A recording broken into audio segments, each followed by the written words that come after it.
Tom Schuller is a professor of lifelong learning, and came to attention really for the kind of more general public when he published a book called The Paula Principle. And for those who are perhaps slightly unfamiliar with organizational theory,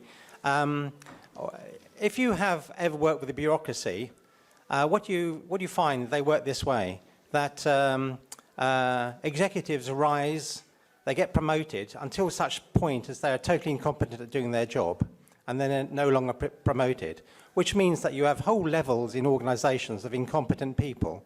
That's called the Peter Principle. I'm sure there's more subtlety to it than that. And that, kind of, if you like, pop organizational psychology has been prevalent for many years. But Tom came along and gave a very interesting reinterpretation of this whole field. Okay, well, thank you very much, John. I have a real challenge here because I'm very aware that I'm between you and lunch. You've been sitting listening to a series of brilliant presentations. And also, I'm an example of chess fallout. So I did play as a kid in my school team, but after the age of 12, I had no further contact until I was invited to speak at this conference. But the real challenge is that I'm between you and your lunch, actually, and you've had a lot of presentations. Would anyone like to stand up and just shake their legs or move around just for 10 seconds? Would anyone like to do that? Because there you are.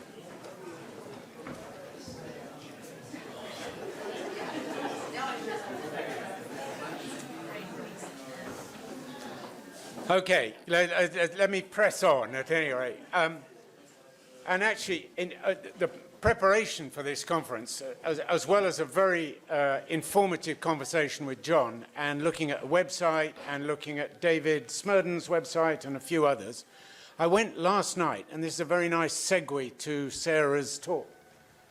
I went last night to the first night of a play called Ravens, and it's an account of the Spassky-Fisher World Championship. And it's on at the Hampstead Theatre, as from tonight. I know you've got things on tonight, John, so I'm not recommending it. We've actually negotiated a deal, and if you, you didn't know, if you apply for tickets at the Hampstead Theatre to see this play, and you enter the code LCC 2019, you can get a ticket for a maximum of £25, which is quite a bargain for a play in London. Good. Anyway, I mean, it was the dress rehearsal actually last night.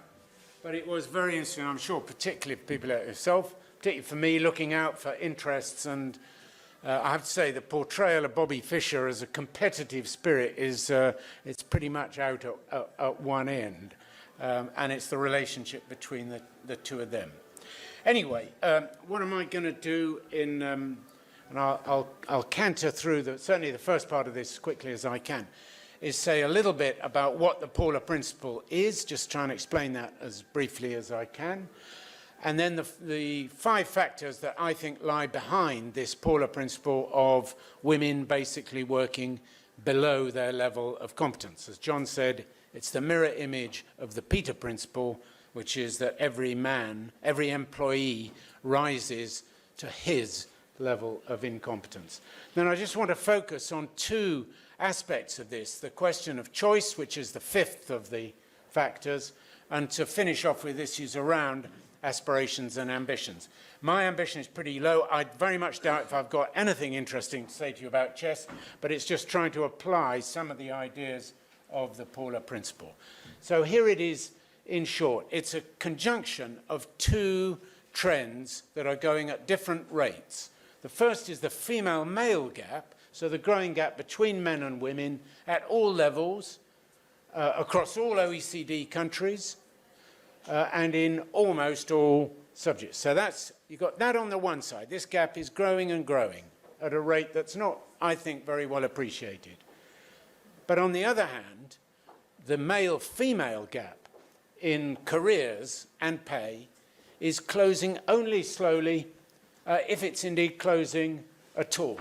We can see that for the early stages in people's careers, there has indeed been a convergence, but as I'll show later in life, the gaps open up very considerably. So it's the tension, if you like, between those two trends that says to me women's competencies on the whole are being under-recognised, undervalued, and under-rewarded.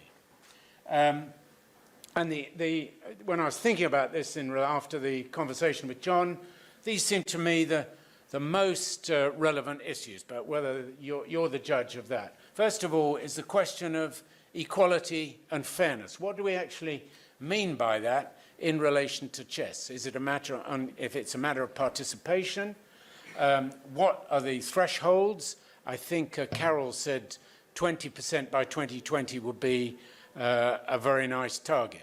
Well, what are the realistic targets? And I put here the siren of the 50-50 goal. I think 50-50 is actually in opposition to equality and fairness. The notion, the simple numerical idea of equality as being 50-50. I could expand a lot on that. Let me just leave that with you. Second are the questions of how competence is actually defined. Now, it seemed to me, not having thought about this at all before, it's defined, can you win the chess game or not? It's a pretty straight outcome. But clearly, from the conversations you've been having, there are different types of skills, different types of competencies involved. And I think it throws up some very interesting questions. And then thirdly, what do people get out of playing chess? You've already touched on that. Certainly in the world of work, it's not only material rewards, but other rewards. But the question of how people are recognized and valued and rewarded is a fundamental one. So let me just take up the first part of the Paula Principle. That's the female-male competence gap. This is World Economic Forum scores all countries on these 4 dimensions. This is the UK score. You can see education, it's right at the outer circle. Well, why is that? Answer, because their system of rating cannot cope with women actually being above 1. So, I mean, it should be out here somewhere because women outperform men. But as far as the WF is concerned, 0, or 1 rather, is the maximum. And so it gives already, I think, a slightly misleading idea. But the overall distribution shows education very different from economics and politics. Just one or a couple of charts just to make the basic point about the outperformance by the way in which girls and women outperform men. These are the share of tertiary educated women. So what I really want to draw your attention to is the fact that across the 100 line, virtually all countries, women have already passed men. It's only China and India and a few others, and those are already shooting up. That's in the total population. The clear circles are the younger groups, and as you can see, it's only India actually that hasn't got there, and they will get there. And for most of the OECD countries, you can see that it's at very, very considerable levels, 140, 160, pushing towards 180. So in many countries, this one included, in the next 2 or 3 years, you'll have 2 women for every man in higher education. I'm not only concerned with higher education, I just take that as an example. And that is a huge disparity. Of course, it varies by subject, and I just thought this is relevant because of chess's connection, maybe stronger connection to some areas. You can see in medicine and so on, very major dominant. This is the UK only, higher education students. The predictable, it doesn't operate in the physical sciences and in maths, computer science, engineering, indeed in architecture. There's one other subject that I just want to pause on and tell you about, which is non-science related. Down at the, 4 from the bottom, you see history, historical and philosophical studies. Well, it's a pity they've put those 2 together, because in history, women dominate very considerably. But my younger daughter actually did philosophy and politics at university, and she was in a minority.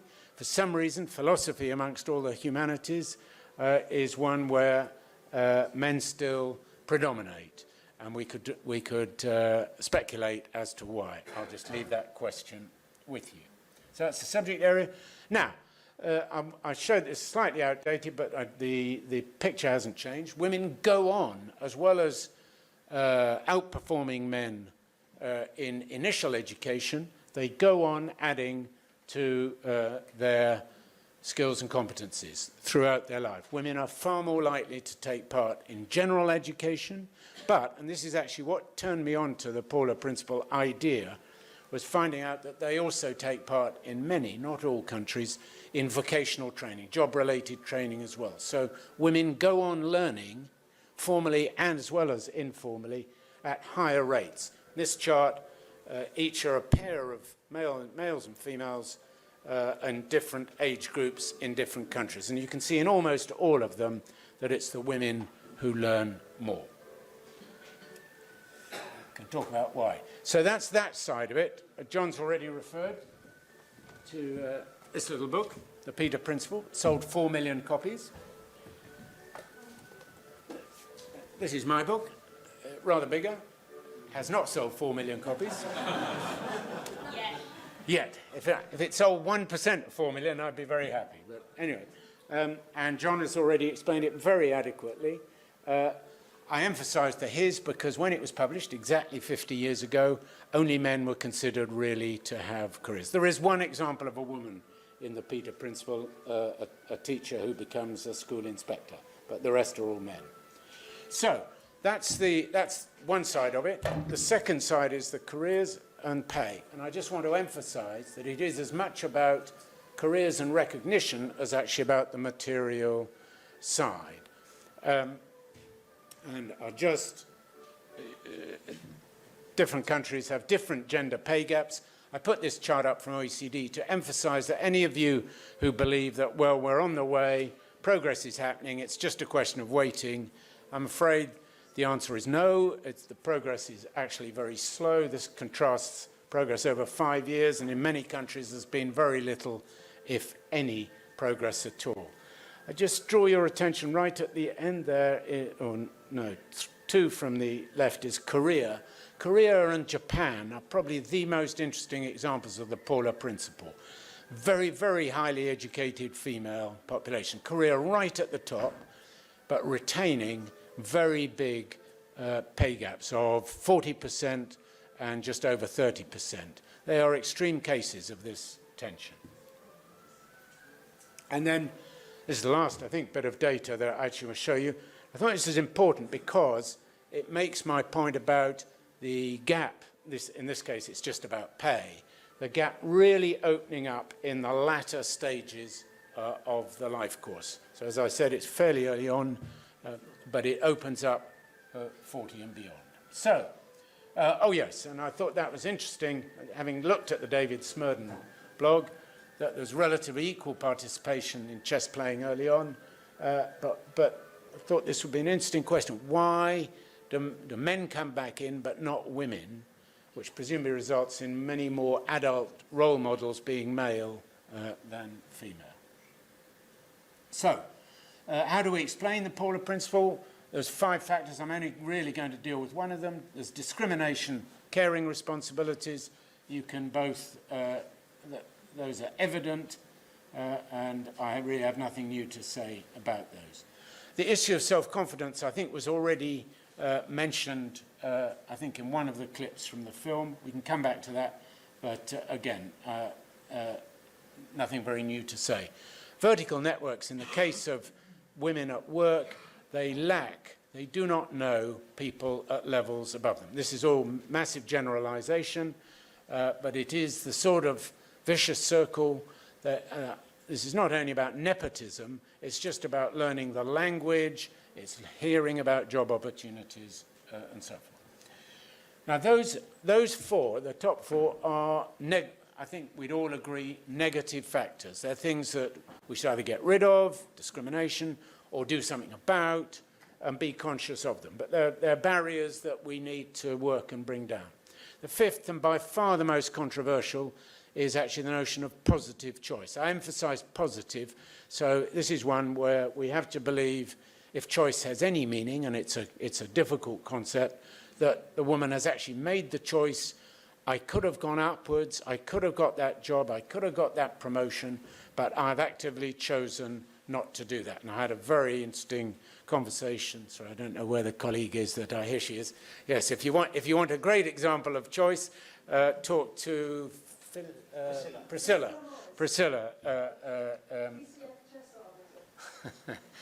and she chose, although the opportunities for promotion and operating at a higher level were there, chose not to. And that seems to me a really important issue, one that many men could benefit from, but there's more pressure on men to take jobs and move up if they can. And issues around the notion of what are the constraints on choice, how do we work with it. Just a few examples from, these aren't from interviews in the book. I didn't actually go and interview the Queen, but I thought it's very nice the question that even people fairly far up the hierarchy, are we pushed for time? Yeah, sorry, I'll be about probably 5 minutes, is that possible? 4, okay. Anyway, you can read these quotes. It's just to illustrate the difficulty of choice.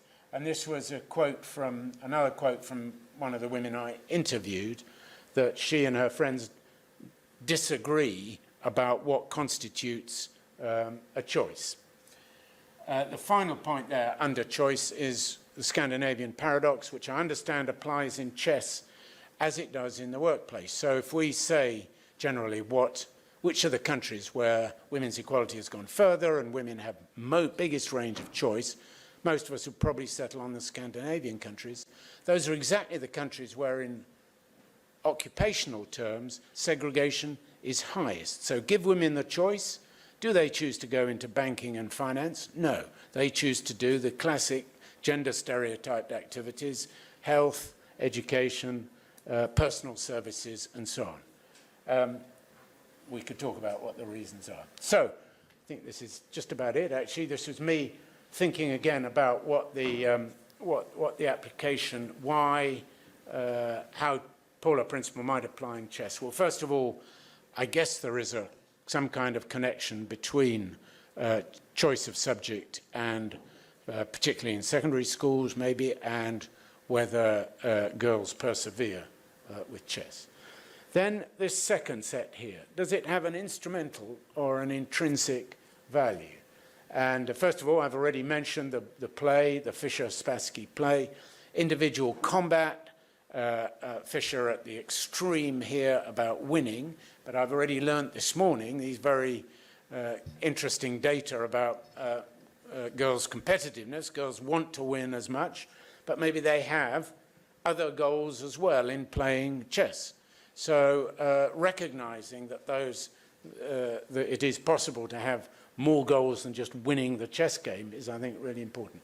And lastly, and it's a little bit pity I don't have more time to explore this, the notion of a collective competence. And I couldn't really think about how far teamwork operates in chess, but certainly these days in the workplace, the notion of collective competence, collective intelligence, being able to work with other people, and seeing the most likely successful commercial or organizational efforts being made by groups of people. You therefore want diverse skills, and you want, above all, people who can work with other people. And as a generalization, again, it is women who are more likely to show those competencies. And then finally, question of what constitutes ambition? What do you want chess players to aspire to be ambitious? Is it going up a vertical ladder, or is it possible to have a career that doesn't consist just in going upwards? And I'll just leave you with this cartoon, which are one of the cartoons I had drawn for the book by a French cartoonist. And when she first sent me this one, I thought this doesn't really make sense. But actually, when you think a little bit more, the point that this is making is that we operate so much with male models as being the standard, and the question of whether we want to make women always converge on the male model or whether reverse convergence is possible is, I think, something I find really interesting. So thank you very much. And